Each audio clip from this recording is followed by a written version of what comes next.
C'est pour quelle radio? Mais c'est la radio de l'école en fait. Une école d'art, on ne fait que Les chercher. écoles d'art, elles sont là pour faire dérailler le sens commun. Le lien qui crée. L'inclusion, il y a aussi l'expression. Dans l'art contemporain.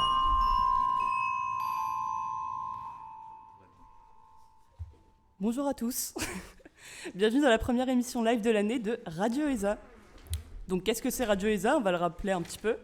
Radio ESA, c'est une initiative étudiante qui a été prise au début de l'année 2024, donc suite à des réunions qui s'appelaient les réunions Pouette-Pouette, pour parler un petit peu de la situation des écoles d'art en France, qu'elles pouvaient être en danger. Et on s'est dit que ça pouvait être une bonne idée de créer un projet sonore pour mettre en avant justement ces lieux mystérieux. On sait c'est quoi une école d'art, mais qu'est-ce qui se passe exactement à l'intérieur? C'est un peu un mystère. Donc on a créé ce projet Radio ESA. Au programme du jour, pour cette première émission de l'année, on aura différentes choses. On aura donc une interview, des visites hors les murs, une lecture de texte, de la musique. Et on aura donc, pour parler un peu plus de ces musiques, on aura 2 musiques aujourd'hui à vous présenter. La première, ça va être une musique de Martin Roman qui s'appelle Network Connections. Et la deuxième musique, c'est une musique de Lauriane Chanard, donc qui s'appelle Hangover.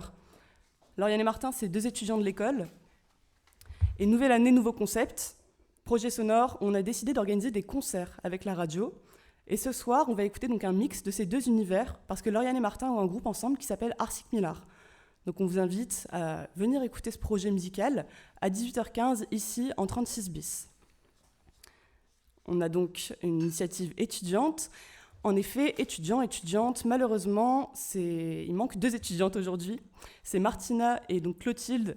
On pense à elle, Martina, bénévole polyvalente de la radio, et Clotilde, donc la célèbre voix de la radio, qu'on va essayer de remplacer du mieux qu'on peut.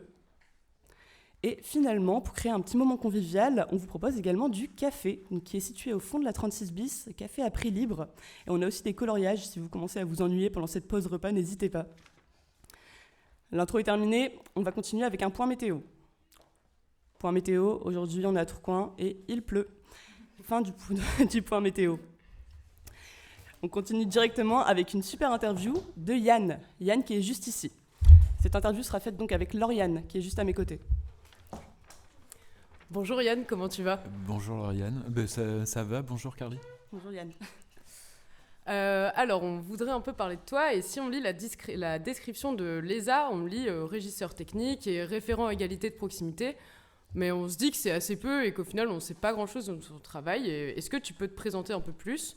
Et ça fait combien de temps que tu travailles ici, etc. Si tu peux nous en dire un peu plus sur toi. Ouais, je m'appelle Yann. J'ai commencé à travailler à l'ESA en 2018, septembre 2018. On m'a embauché comme technicien, on m'a proposé un poste de technicien.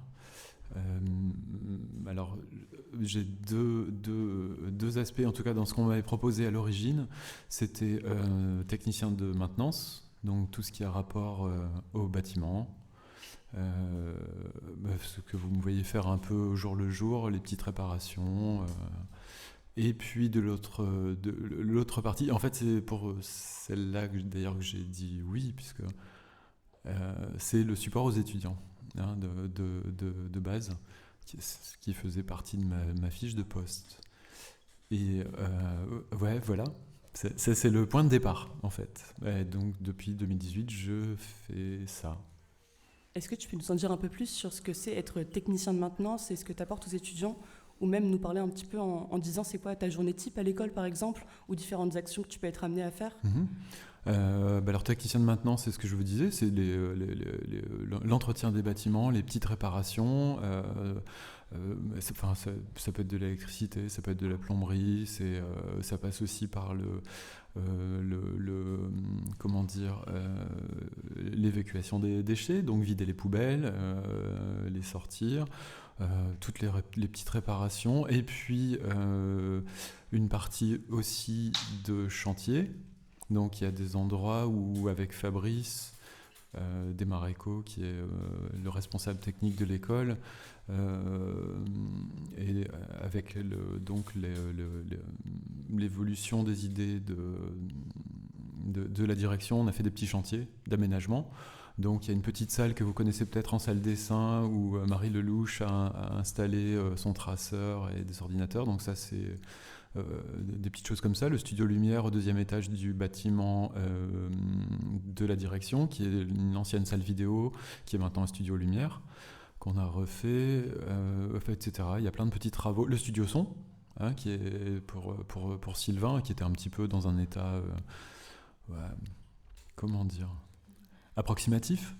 Et donc on a refait pour éviter un peu tous les soucis d'humidité. Oui, voilà, ça passe par ça.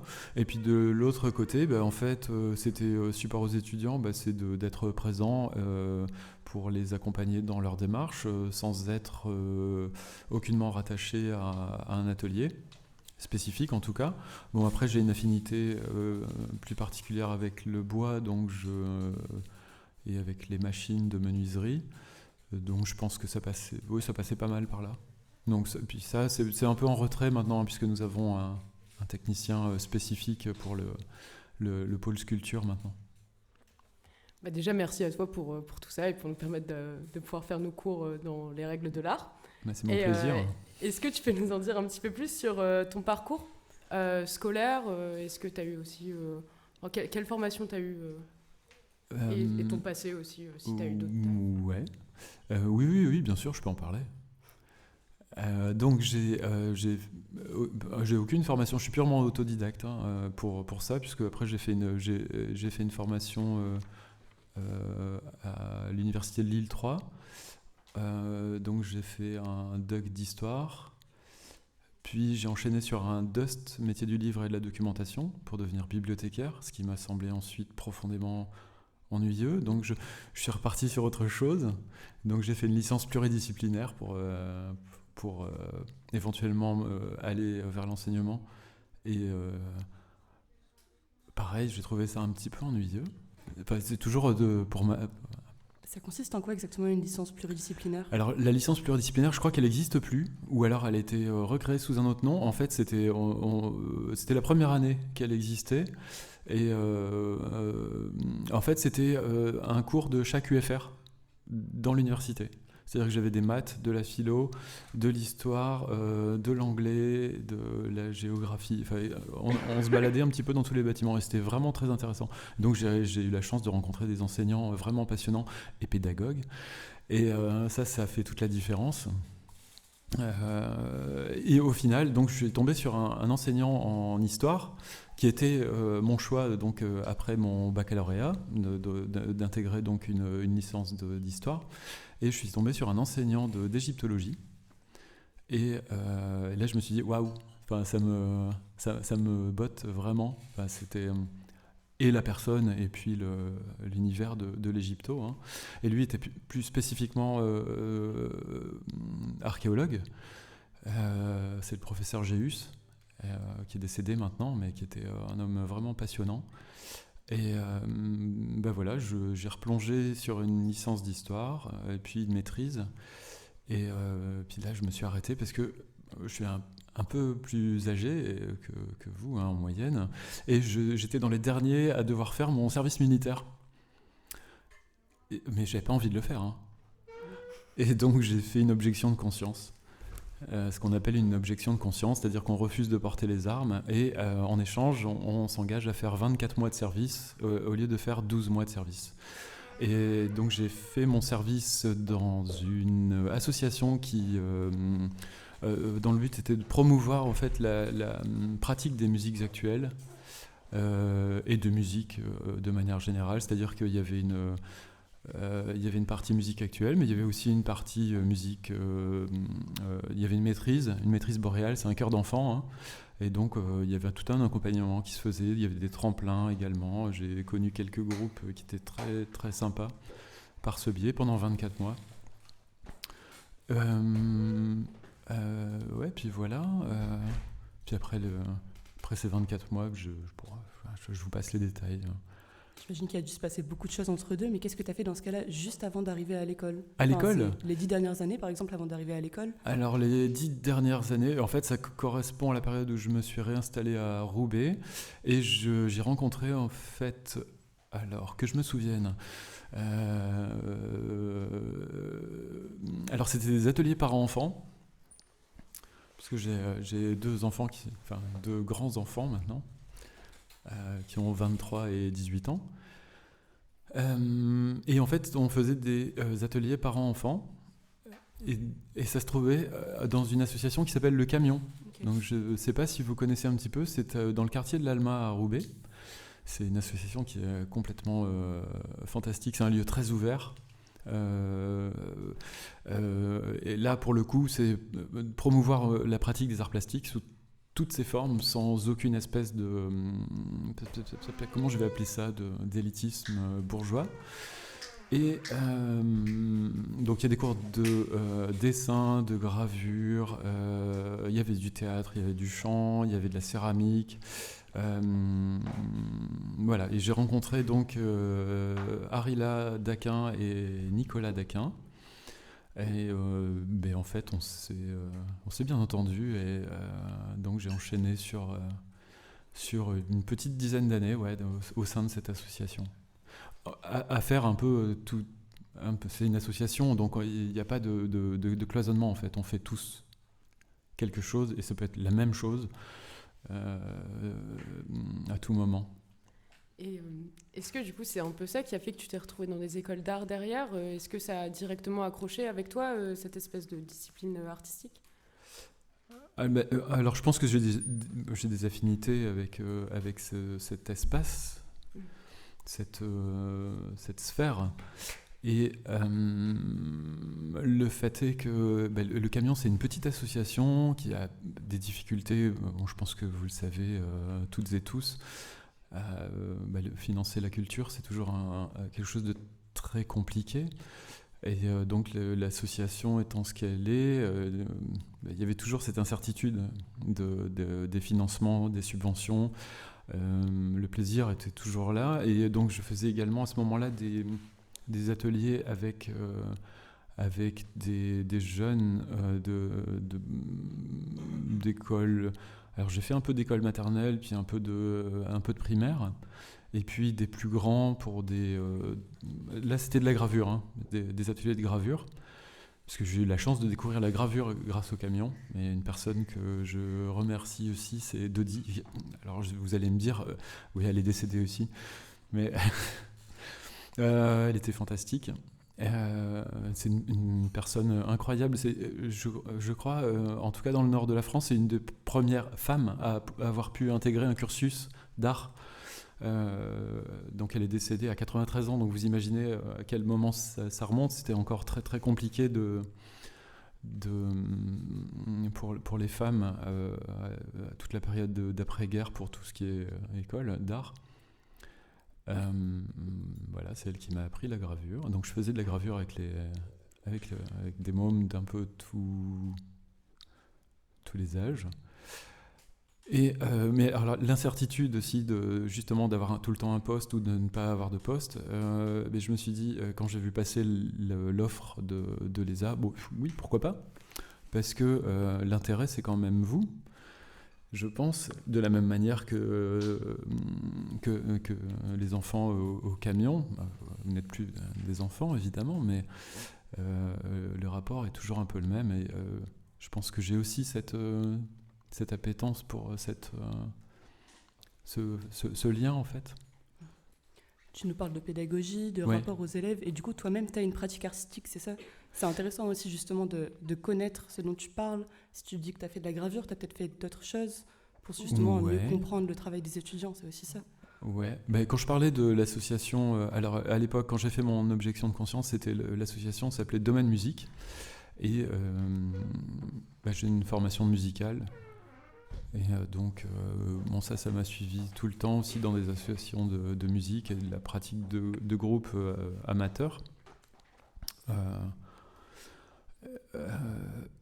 C'est quoi la question? Je me suis perdu. Et ça, c'est une bonne question. C'est quoi la question? Mais justement, comment toi, tu te sens en rapport aux élèves, d'avoir ta propre pratique, pardon. Ouais. Et est-ce que tu peux aussi nous parler rapidement aussi peut-être de ta pratique que tu vas retrouver avec les élèves, le rapport de toi-même, enfin toi-même avoir une pratique, la retrouver chez les élèves, comment ça Ouais. dialogue en fait? Pour moi, en tout cas, c'est quelque chose d'extrêmement stimulant et passionnant. Le rapport à la musique, la découverte de la gravure. Comment dire? Comment je pourrais expliquer ça? Bah, c'est tout un monde qui se crée. En fait, c'est plus que finalement les disciplines. Après, c'est alors dans quelles conditions on le pratique? Donc au sein d'une asso, au sein de quelque chose de ensemble. Donc une activité de groupe. Et peu importe en fait, hein, ce à quoi tu parviens, c'est toujours le chemin quoi, qui est vraiment passionnant. Et donc, c'est ce qui m'a attiré aussi dans l'école. Je me suis dit oui, je vais garder cet aspect, ce que j'avais auparavant au camion. Ouais, participer, faire ensemble, mais peu importe en fait ce à quoi ça mène. Et en parlant de participation au sein de l'école, il semble que tu as pris quelques initiatives. Si je ne me trompe pas, les réunions Poète l'année dernière, ou alors la table de dons, ou des choses comme ça, partaient un peu de ton initiative à l'origine? Ouais, on va dire ça. Mais sauf que en fait, ces réunions Poète, c'est justement de ne pas avoir d'initiateur ou de... c'est quelque chose et c'est ce que vous avez démontré d'une manière brillante. Il n'y a pas de... c'est juste une envie. Et donc vous l'avez concrétisé. Et au final, c'est juste qu'il y a un moment où on s'est rencontrés et l'idée a émergé, peu importe. Peu importe de qui elle vient, il n'y a aucune gloire à en tirer. Par contre, il y a de la gloire à en tirer de ce que vous êtes en train de fabriquer. Et ça, c'est vraiment super cool. Et le fait que ça reste ouvert, c'est-à-dire que c'est changeant et ça peut se modifier à tout moment. Ça, c'est passionnant. C'est ça, ton rôle à jouer, c'est le fait de faire vivre l'école, donc en étant proche des étudiants, d'autres manières, et justement de participer à ces échanges, finalement. Ouais, je pense que ça, c'est aussi quelque chose qui traverse ma pensée en permanence. En fait, peu importe ce qui s'y passe. Par contre, le fait que ça soit un lieu de vie et que ça puisse se transcrire avec, en l'occurrence, dans un domaine pour lequel j'ai une attirance, tant mieux. Je veux dire, mais je n'irais pas le faire dans une école de commerce. J'ai rien contre les écoles de commerce, mais je pense qu'il y a d'autres gens qui doivent y trouver leur compte aussi là-dedans. Mais là, oui, moi, ça me parle énormément plus. Mais le fait que ça soit un lieu de vie, ça démontre... comment dire... j'ai un peu perdu le fil. Mais en tout cas, vous m'avez compris, c'est un lieu de vie avant d'être... On va terminer l'interview sur ces jolis mots. Merci beaucoup Yann, mais en effet on a d'autres chroniques à présenter sur ce temps court de la pause du midi. Mais en tout cas c'est un plaisir d'échanger avec toi. Merci beaucoup. De même, merci à vous deux. Merci à toute la radio. Merci Yann. Et on continue tout de suite donc avec la première musique qu'on va vous présenter aujourd'hui, c'est Network Connections de Martin Roman.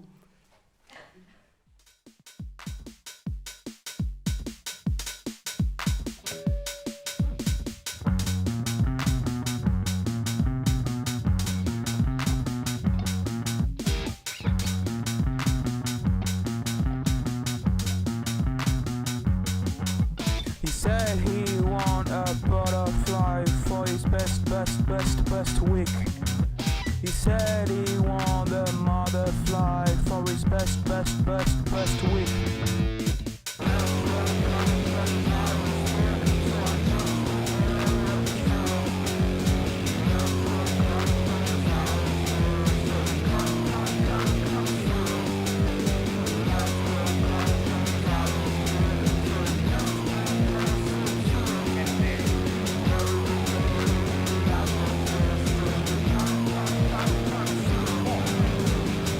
Coming there and said what's true. Say me what's coming out, say me what's true. I know it's all true, I know it's all fake, but nothing really mattered when it's down. My neck is broken on a chimney. My neck is broken on a chimney. Kill them all and wash them all, for you can't see the true from the false.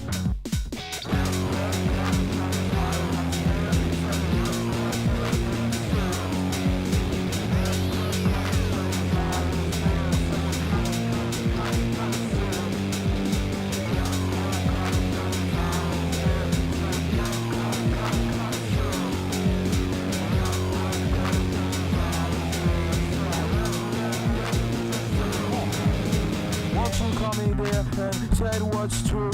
Say me what's coming out, say me what's true. I know it's all true, I know it's all fake, but nothing really mattered when it stopped. My neck is broken on a chimney. My neck is broken on a chimney. Kill them all and watch them all, for you can't see the true from the false.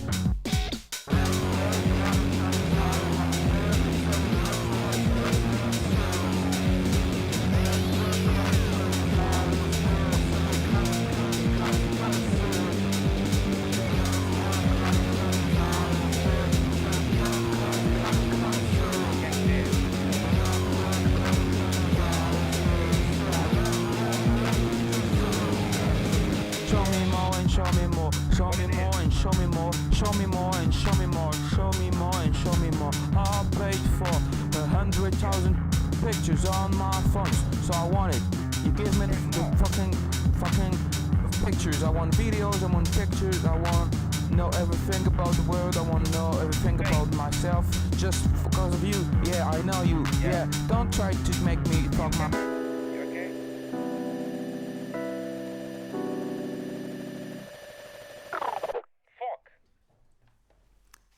Merci Martin pour cette musique.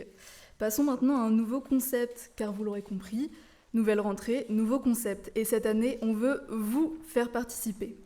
Pour cela, quoi de meilleur qu'un quiz spécial radio ? Le principe est simple. On vous passe un enregistrement réalisé par nos soins dans l'enceinte de l'école et on vous propose 4 réponses pour trouver d'où vient l'extrait audio. Pour nous répondre, il vous suffit d'indiquer avec vos doigts le numéro correspondant à la réponse que vous pensez correcte. Il est évident qu'il ne sert à rien aux personnes écoutant la rediffusion de la radio de nous indiquer leurs réponses. Ne seront comptabilisées que les réponses du direct. Nous nous en excusons par avance pour les personnes absentes aujourd'hui. Nous vous poserons 2 questions par émission. Vous êtes prêts et prêtes ? C'est parti, premier enregistrement.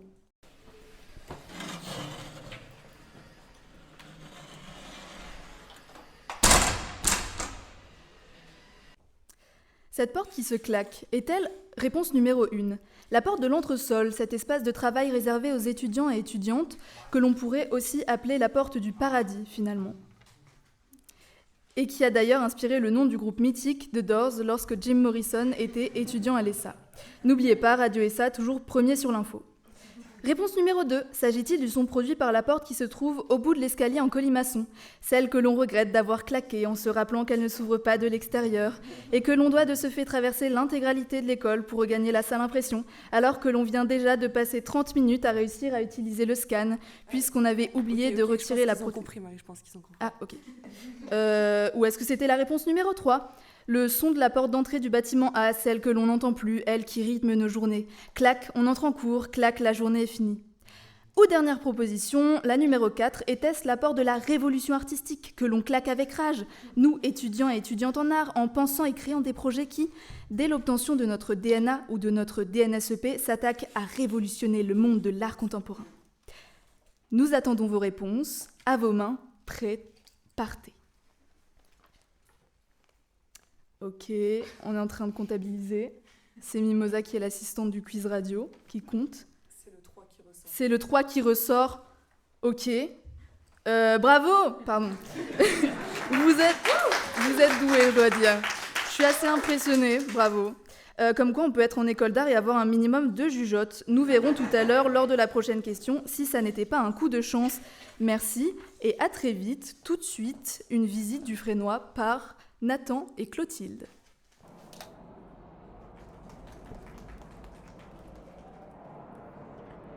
Salut, c'est Nathan sur Radio ESA. On est avec Clotilde à l'expo Panorama numéro 26 qui s'appelle « Toute ressemblance avec la réalité n'est pas une pure coïncidence ». Et elle est visible jusqu'au 5 janvier 2025.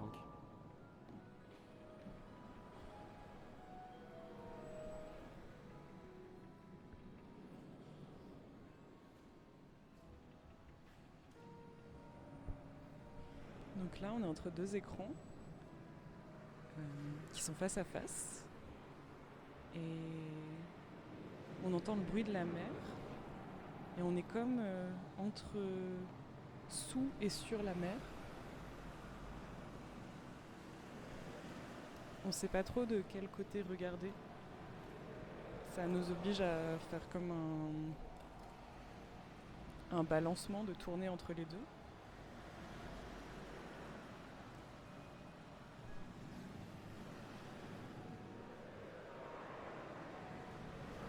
On voit que c'est une image numérique, que c'est une image 3D. Ça me rappelle une scène du film Interstellar. Ah, c'est quoi comme scène? J'ai jamais vu Interstellar. Interstellar, c'est une scène où ils atterrissent sur une planète pleine d'eau. Et là, il y a une immense vague qui se lève et qui les frappe. Ah ouais, là en plus on est assez synchro avec cet effet-là sur un des écrans. Ça donne un peu mal de mer quand même cette pièce. Ça m'angoisse, j'ai l'impression de me noyer. Mais une noyade presque très propre, enfin je sais pas comment dire. Sèche. Sèche. Une noyade sèche. Une noyade très sèche, exactement. Heuristique. Heuristique. En pleine heuristique, c'est Radio ESA. C'est l'heuristique. Oula, alors là, Pardon. Apparemment, j'ai une lampe. Oh, là, ça commence à devenir drôle. Là, j'ai l'impression de jouer à la PlayStation, quoi. Start film. Alors, je suis dans un espèce d'espace liminal. Pleut. Et j'ai une lampe torche. Ça va être un jeu vidéo d'horreur, je pense. Ça va être un peu Resident Evil ou... Ok. Voilà, ça commence.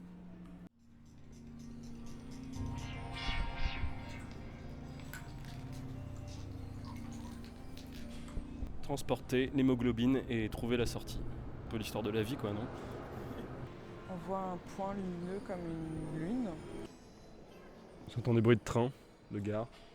Je marche dans les rues d'une ville la nuit, sur les fenêtres, il y a plein d'écrans. En fait, quand tu commences à... Enfin, j'ai du mal à parler parce que simplement je ne sais pas quoi dire. Là, je suis dans une école. Sur le bureau du prof, il y a des AK-47 et au fond, il y a Karl Marx.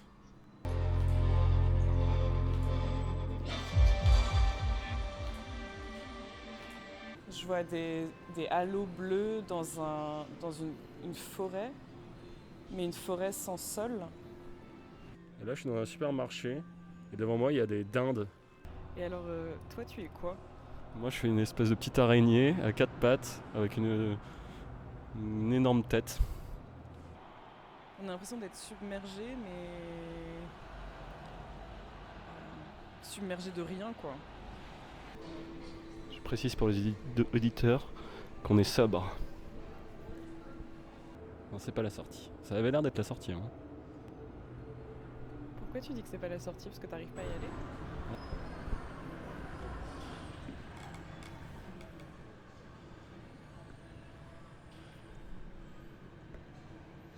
Là, je m'approche de Nathan qui s'est installé dans une pièce. dans une œuvre qui est constituée de 3 bancs avec des casques de réalité virtuelle et au milieu le câblage qui est suspendu et qui est le long de lumière qui viennent éclairer l'espace. Donc je tourne autour de lui là, alors lui je pense qu'il ne m'entend pas. Non, il doit... Ah, est-ce qu'il a des écouteurs? Non, il a pas d'écouteurs, ça va. Il me voit pas. Donc je viens m'asseoir sur le banc. Donc c'est assez marrant parce que moi j'ai un casque où j'entends la réalité à distance et lui il est dans un autre monde, il voit autre chose. Est-ce que tu peux nous parler de ce qui t'arrive, Nathan? C'est l'interview vert.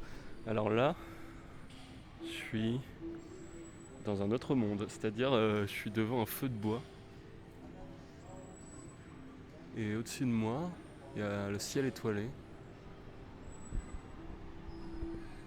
J'ai l'impression de revivre ma jeunesse quand je jouais à la PlayStation 1. C'est les mêmes graphismes. C'est assez beau. Mais en même temps, j'arrive pas à y croire.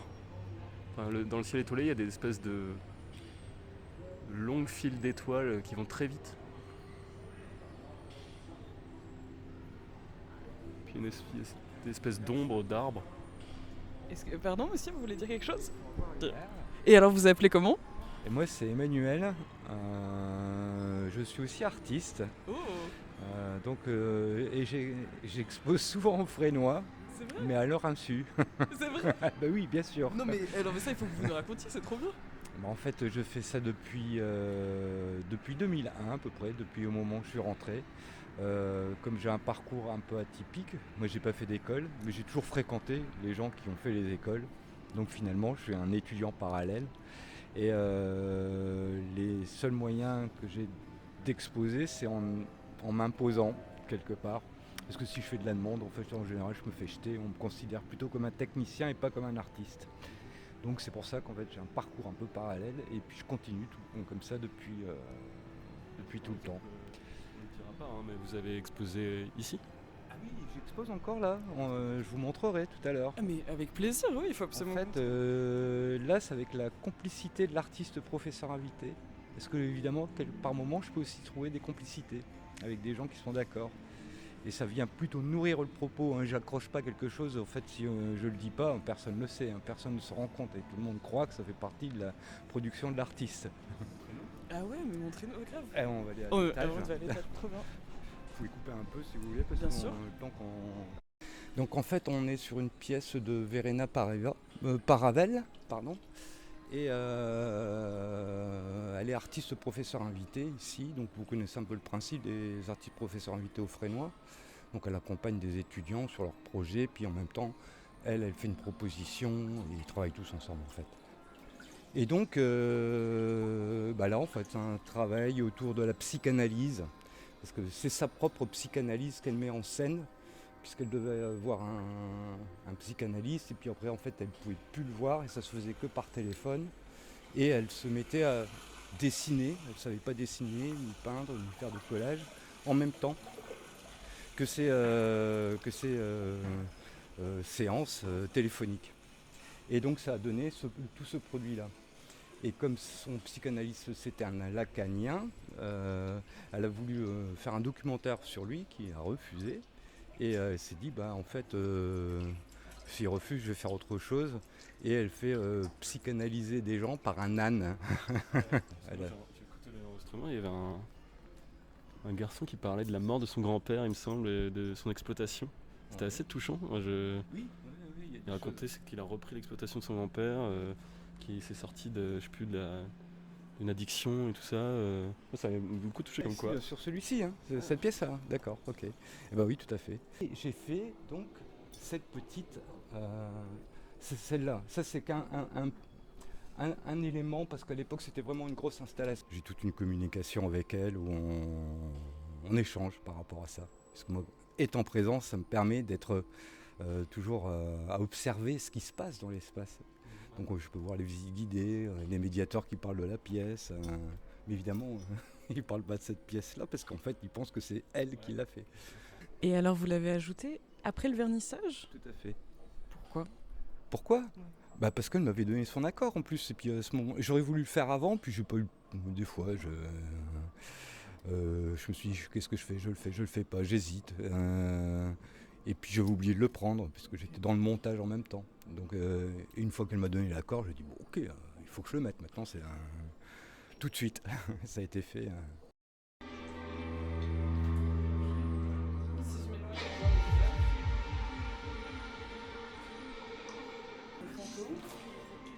Il y a beaucoup de fantômes dans cette exposition.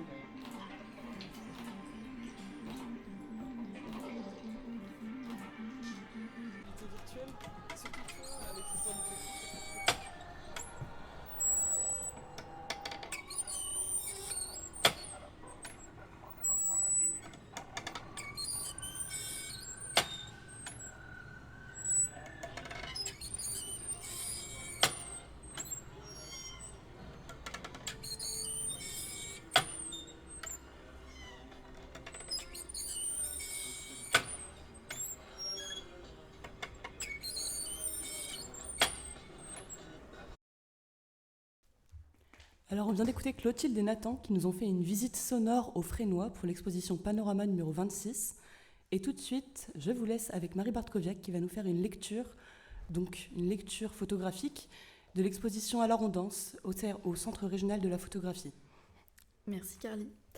Alors nous avions envie d'ajouter une dimension visuelle à cette radio et pour moi, comme vient de le dire Carly, elle passera par la description de photographie. Et comme Radio ESA, c'est une radio de l'actualité, les images décrites, elles seront tirées d'une exposition en cours au moment de la diffusion de l'épisode. C'est pourquoi aujourd'hui nous allons au CRP de Douchy-les-Mines, le Centre régional de la photographie, qui inaugurait le samedi 19 octobre l'exposition Alors on danse, portée par 7 photographes. Pour cet épisode, je veux parler des photographies de Marc Latuyère. Ces photographies se partagent entre 2 murs qui se rencontrent en un angle droit. Certaines sont encadrées. Elles ne font pas toutes la même taille. On voit surtout une immense photographie qui fige le moment de découpe d'une carcasse animale. Je vois l'écorché qui fera éternellement référence à Rembrandt. Des mots du photographe esthétique punk avec l'utilisation du flash, je crois comprendre un travail photographique qui n'a pas pour but de rendre belle la cruauté et la violence, mais plutôt de les rendre visibles. Avec le flash, on révèle, on impose, d'une part au sujet qui en est ébloui, mais surtout aux spectateuristes qui regardent l'image crue. Ces images crues, je veux m'en approcher, car elles forment de loin une composition étrange. Certaines photographies sont à cheval les unes sur les autres, mais je pourrais parier que c'est de la viande de bœuf. Marc Latuyère a choisi le rouge, que je retrouve partout. Ce rouge que vous devez imaginer dans ces images d'abattoirs que je décris, il est aussi dans les scènes de repas, sur les plateaux, sur les canettes, dans les photographies de supermarchés au rayon viande. Les barquettes de jambon de toutes les marques possibles, tant de gammes différentes, mais une seule méthode de production. Malgré le rouge qui attire mes yeux, je vois surtout cette photographie au poussin. Il n'y a pas de rouge dessus. On y voit 2 personnes humaines, rendues anonymes par le cadrage qui leur coupe la tête. Ils se servent à pleine poignée dans des bacs en plastique remplis de poussins vivants. On comprend l'usine, l'industrie, le travail à la chaîne.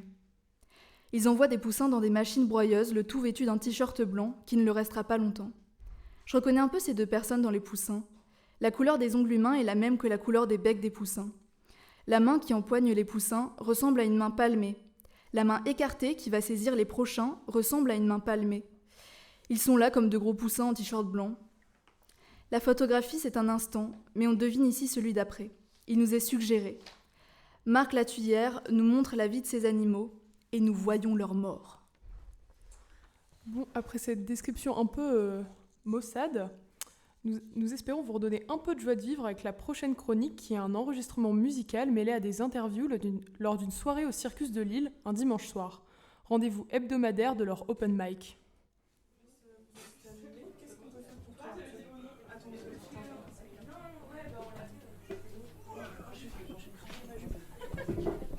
Tu peux te présenter, peut-être ? Oui, je m'appelle Clémence et je fais partie d'un groupe de musique qui a commencé en Irlande et je fais de la musique à temps, pas professionnellement, disons, pas encore.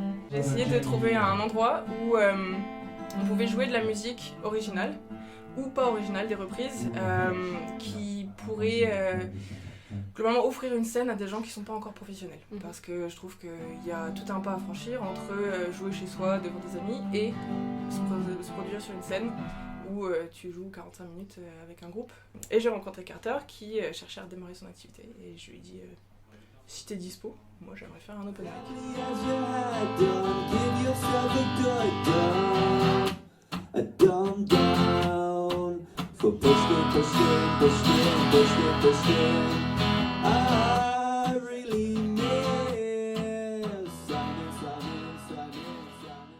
personnellement, alors j'ai commencé la musique quand j'avais 15 ans et puis j'ai laissé tomber la guitare pendant très longtemps et en Irlande j'ai rencontré Jamie qui lui avait fait de la musique dans un groupe à lui et qui avait enregistré et qui avait lui pour le coup joué des concerts etc.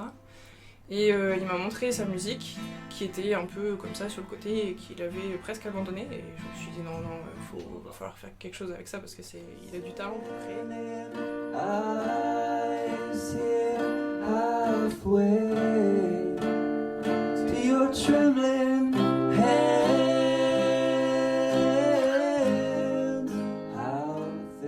Et donc du coup on a commencé à composer ensemble de la musique. En ce moment on est sur Instagram sous le nom de Little Night Violence, donc la little comme petit, night comme la nuit et violence comme la violence.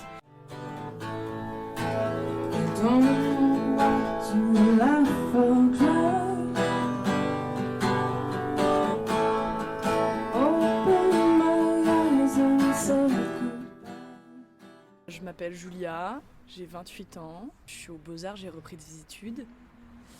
Et ce soir, je joue de la musique pour la première fois. J'ai joué 3 compos originales, dont 2 en anglais et une en français, et une à la guitare et 2 au piano.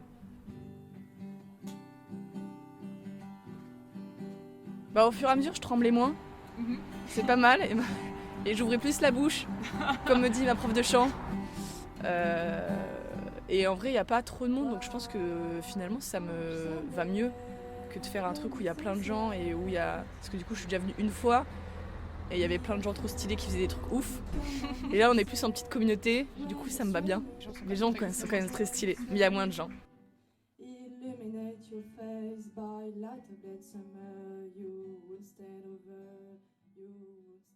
Moi, je m'appelle Arthur, maintenant j'ai 31 ans et je suis guitariste amateur. Donc on prend des références assez connues, assez classiques qui permettent à tout le monde de se reconnaître dans la chanson, je pense. Et après on se fait plaisir sur les petites compos où on est libre d'interprétation et ça fait plaisir. So you think you can tell heaven from hell, blue skies from grey. Ouais, super cool, on se connaissait pas du tout et puis maintenant on se connaît quoi. Super, trop bien. C'est la musique qui ça rapproche. Avant, je fréquentais plutôt des jams et par rapport à l'open mic c'est assez différent parce que pour un open mic on a l'occasion de préparer quelque chose et ensuite de le jouer, de le présenter à l'auditoire. Et c'est ça que j'apprécie plus dans l'open mic que dans le jam par exemple. Et après quand on est sur scène et qu'on voit les gens ne serait-ce que taper du pied ou hocher un peu la tête, ça fait plaisir quoi. Quand on voit qu'on touche les gens d'une façon ou d'une autre, c'est pour ça que je fais de la musique je pense.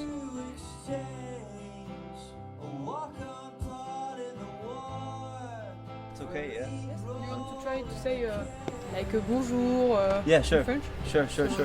Bonsoir. Je m'appelle Jamie.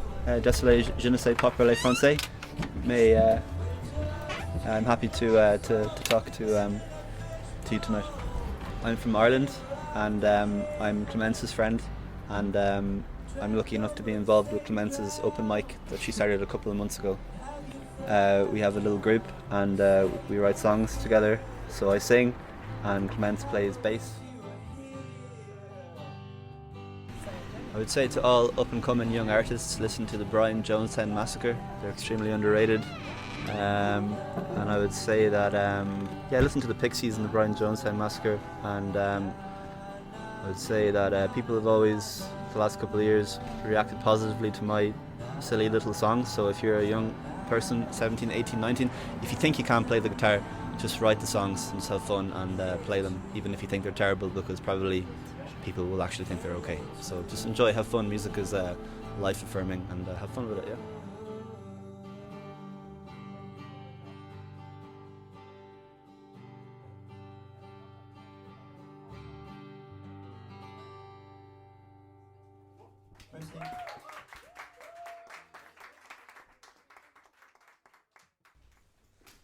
Donc pour ceux qui parlent pas trop anglais, donc à la fin, la personne qui parle c'est Jamie, qui est irlandais, et il vous laisse un petit message d'espoir et de motivation en vous disant si vous êtes jeune, juste prenez une guitare, prenez des instruments et faites de la musique, éclatez-vous, et ça se trouve il y a des gens qui vont bien aimer, comme lui avec sa musique.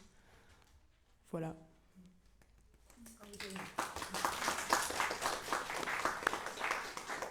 Merci, effectivement ça m'a vraiment remonté le moral. Alors comme promis, je reviens avec la seconde et dernière question du quiz radio d'aujourd'hui. Celle-ci est un peu plus facile que la précédente, mais nous avons tout de même glissé quelques pièges dans les propositions. Allons-y, deuxième extrait.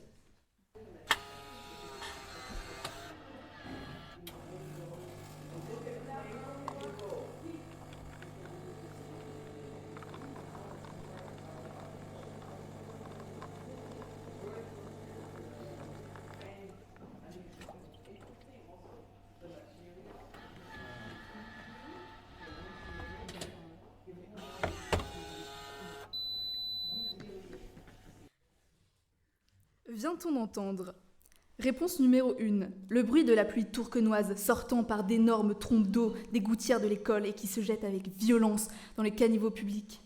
Ou alors réponse numéro 2. Était-ce le son de l'imprimante 3D en cours de construction d'une sculpture intégralement réalisée en liquide? Troisième possibilité, l'enregistrement est celui des robots éviers de l'école qui se baladent dans les couloirs à l'affût de pinceaux oubliés qu'ils pourraient nettoyer et revendre sur le marché noir des pinceaux perdus. Ou était-ce réponse 4, la machine à café de l'école, fidèle amie des matins compliqués au réveil en catastrophe, celle qui endeuille l'école tout entière quand elle n'est plus en service?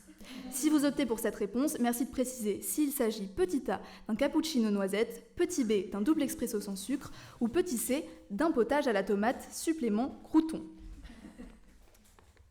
C'est parti, Mimosa, je te laisse compter les réponses. C'est la réponse 4 qui l'emporte. Vous avez apparemment un esprit d'une vivacité folle en cette belle journée pluvieuse. Vous êtes un peu les soleils de cette émission finalement, car vous êtes une majorité absolue à avoir voté pour la réponse 4 qui était la bonne. Je vous remercie de votre participation et bonne écoute de la suite de cette émission.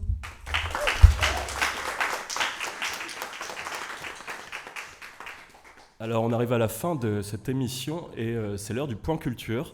En ce moment, dans les expos, vous pourrez du coup retourner au Frénois ou aller au Frénois voir Panorama numéro 26. C'est jusqu'au 5 janvier. Et c'était le podcast qu'on a fait avec Clotilde. J'espère que ça vous a donné envie. Sinon, il y a l'expo Eugène Dodaigne à la piscine jusqu'au 12 janvier. Moi, je vous la conseille, c'est magnifique, c'est des sculptures magnifiques. Il y a Mont-Ranch à l'espace Le Carré jusqu'au 8 décembre. Et sinon, au Palais des Beaux-Arts, il y a l'expérience Raphaël. Il y a des dessins de Raphaël qui sont sublimes.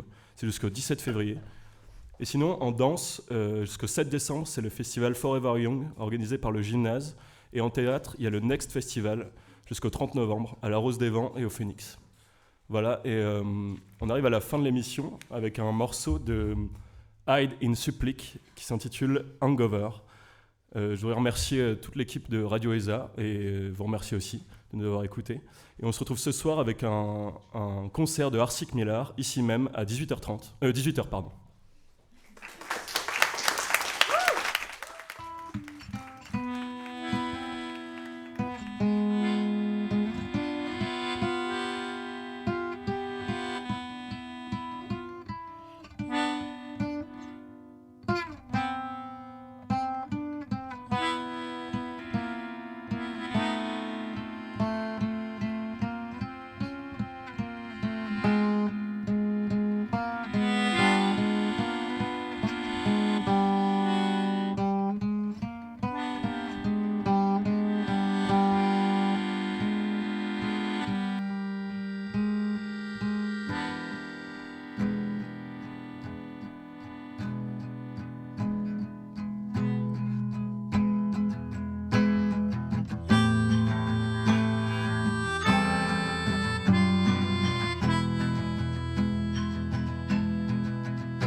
C'est pour quelle radio? Mais c'est la radio de l'école en fait. Une école d'art, on ne fait que Les chercher. écoles d'art, elles sont là pour faire dérailler le sens commun. Le lien qui crée. L'inclusion, il y a aussi l'expression. Dans l'art contemporain.